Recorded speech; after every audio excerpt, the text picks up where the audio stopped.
Hello, this is Dr. Eric Bricker, and thank you for watching AHealthcareZ. Today's topic is 2021 ACA open enrollment results, specifically of my own endeavors with ACA. Now, Obamacare open enrollment period, the OEP, was from November 1st to December 15th of this year, 2020, for the plan year starting January 1 of 2021.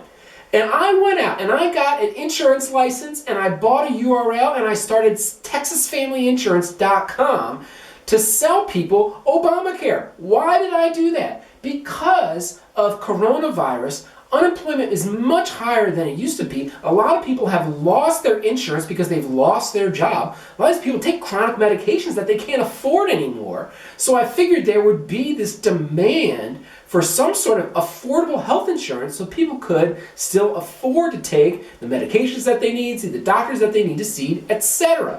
Now, unemployment as of the end of 2020 stands at 6.7%. It reached a high of 14.7% in April, and right before coronavirus hit, it was at a low of 3.5%. So it spiked super high, it came down, and it's still about almost double what it was before COVID-19.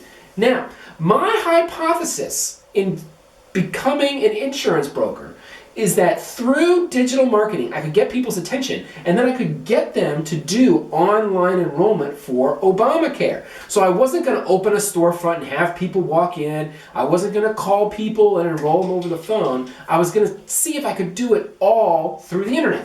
Now, I first tried looking into Google AdWords, and it cost literally $16 a click on Google. So I thought, well, that's just crazy, because I could have a whole bunch of people clicking on my ads with no intention whatsoever, costing me a gazillion dollars. So I didn't want to do Google ads.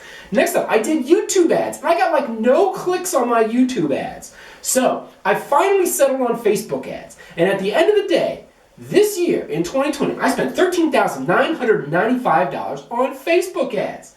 Now, for the online enrollment piece, I used Health Sherpa, which does what's called enhanced direct enrollment. So you can go in, you can shop plans, you can literally enroll for Obamacare, and then the back end of the Health Sherpa software connects to healthcare.gov. It's called enhanced direct enrollment, and it's just a lot easier. It's a much simpler user face by going through Health Sherpa. So I use that. A lot of insurance brokers do. Now, I only sold Oscar Health because I wanted to sell a newer health insurance company because I believe in what Oscar does, and I think we need to have more competition in the health insurance space. So I wanted to help out because I wanted to bring more competition to the market. Now, I checked the different counties. So Oscar is in the major metropolitan areas of DFW, Houston, Austin, and San Antonio, El Paso as well. And I ran tests in the different counties, and almost nobody in the suburbs ever clicked on any of my ads. And these were all video ads, by the way, kind of like what you're watching here. And so I settled on, because my highest click rates were in Dallas County, Tarrant County, which is Fort Worth, Harris County, which is Houston, and Bexar County, which is San Antonio. So I only ran ads in those counties. Now, those are like the most heavily populated counties in Texas. Now, I also ran it for like young moms and younger families, and that didn't work. Nobody clicked on those ads. The group that had the highest click rates were people between the ages of 50 and 64, which in doing my research also coincided with the people that sign up most for Obamacare plans are people between the ages of 50 and 64. Okay, so in those counties, there are 1.5 million people between the ages of 50 and 64. So let's get to the numbers on my sales funnel. So through my $13,995, I was able to put Facebook ads in front of 291,453 people. Okay, that's only 1.9% of the total population. So if I had spent more money, I could have gotten in front of more than that. But with my $13,900, that's how many people I could get in front of. On those ads, I got 8,428 people to click on those ads. Okay, so that is a 2.9% click-through rate. Now, of those and they took them to a landing page. Of those 8,420 people that went to the landing page, another 1,215 people then clicked on the I want to go shop for health insurance, check my subsidy, which would then take them to the Health Sherpa site. Now, That is a 14% click-through rate from the landing page. For landing pages, that's actually pretty good. If you look at the benchmarking, a lot of landing pages only have like 5% click-through rate. So that's actually decent.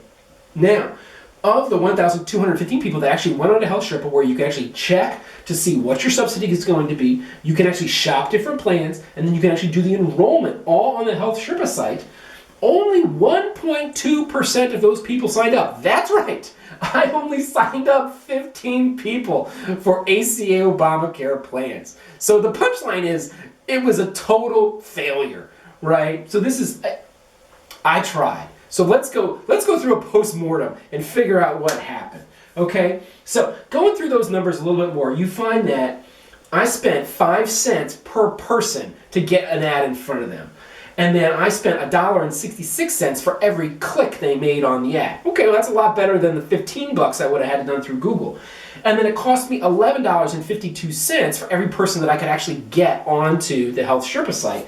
And then my total customer acquisition cost per customer was $933. Now if they stay enrolled for the entire year, I'm gonna make a few grand in commissions from Oscar Health. So I'm gonna come in way underwater on my $13,995 that I spent. Okay, so financially, it was not, what I did was not financially sustainable, right? It didn't even break even, okay? Now, I learned a ton. What are some other things that I learned? Okay, all 15 people only signed up during the open enrollment period. So you can do what's called the special enrollment period. And so I figured when unemployment was getting so high, you can actually sign up for ACA plans within 60 days of losing your health insurance. So I thought, okay, these people are gonna lose their health insurance, they're gonna sign up. Guess what? Nobody signed up.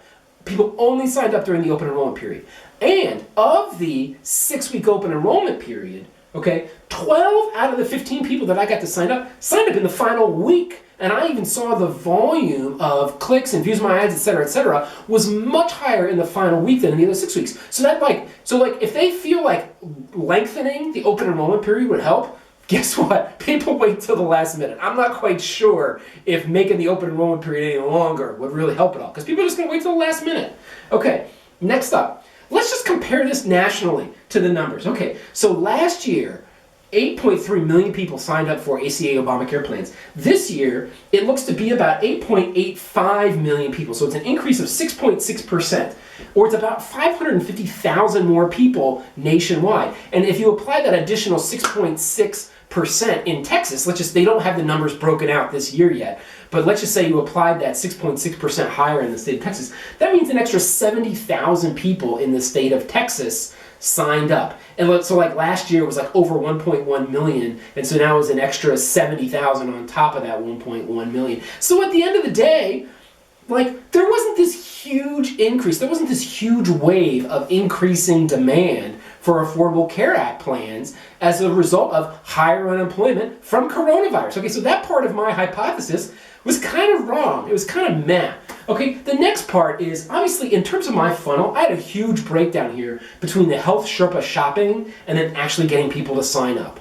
And so, whether it's because they didn't qualify for subsidies, or even after the subsidies, the premiums were too high, or they didn't like the coverage of the plan design, or they didn't like the prescription drug coverage, or they didn't like the network, for whatever reason, that was a huge drop-off, right? I only needed to get like 40 or 50 people, and I only got 15. So that 1.2% conversion right there, that is a clear indication of not product market fit. So then the question is like, why? Okay, so it could have been because of the product. It could have been because I was fishing in the wrong pond, right? So I only had 1.9% out of the whole 1.5 million that I actually put my ads in front of. And maybe the people that sign up for Obamacare plans aren't the type of people that like shop for stuff, especially insurance, on their Facebook accounts. Like, that's perfectly reasonable. The state that has the highest rates of Obamacare enrollment has all these in-person centers. They do more in Florida, in-person centers in Florida than anywhere else. So maybe to be successful, you really gotta have an in-person center, because the type of people that sign up for ACA plans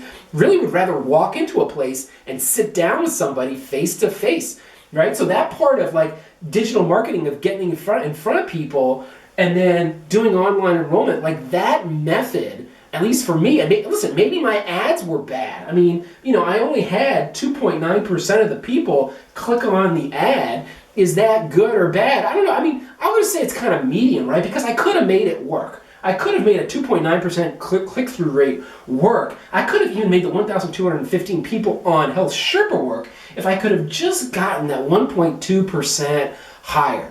So, other lessons that I learned is that just the implementation of Facebook advertising is actually fairly complicated because things that are Obamacare related are actually considered political ads, and Facebook has very strict rules about political ads because the whole, alleged, Russian thing and it being an election year. So I had to specifically not use the words Obamacare or ACA in my ads because if I did, Facebook would block them. So I had to be very generic about health insurance language when I was putting up these ads. And I tested 51 different ad formats. Again, all video, but it was 51 different ad formats, different calls to action, different market segments, different counties, different age groups that I tested. So I did a ton of testing. And so sure, I probably could have gotten better, but this wasn't for lack of trying. But I think at the end of the day, what I want to say is I still believe in individual insurance. I still believe that this is a market, especially for people 50 to 64. Most of them work part-time and don't have health insurance through their job. I think it's a part of the U.S. population that could really use healthcare and health insurance coverage. I'm not giving up. But I wanted you to learn from my mistakes, so hopefully if you go down this road, you could be more successful yourself. And that's my point for today. Thank you for watching AHealthcareZ.